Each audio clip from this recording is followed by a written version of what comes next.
Hello and welcome, I am chef Sanjeev Kapoor. भाई season बदलता है तो सब कुछ बदल जाता है, सब्जियां भी बदल जाती हैं, चीज़ें बदल जाती हैं। और मैं हमेशा कहता हूं कि खाना फ्रेश होना चाहिए, सीजनल होना चाहिए।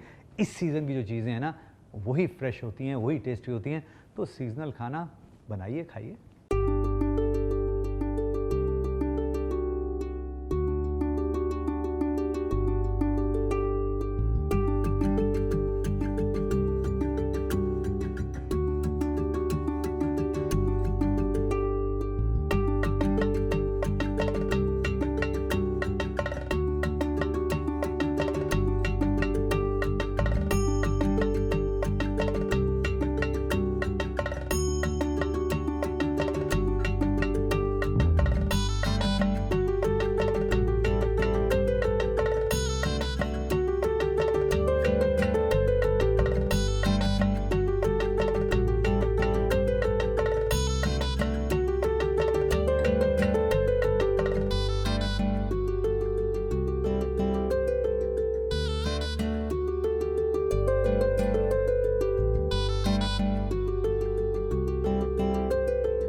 भाई लोग कहते हैं कि हमारे चैनल को आप लाइक कीजिए। मैं कहता हूँ नहीं नहीं नहीं, आपकी जो रेसिपी है वो सबको लाइक करनी चाहिए।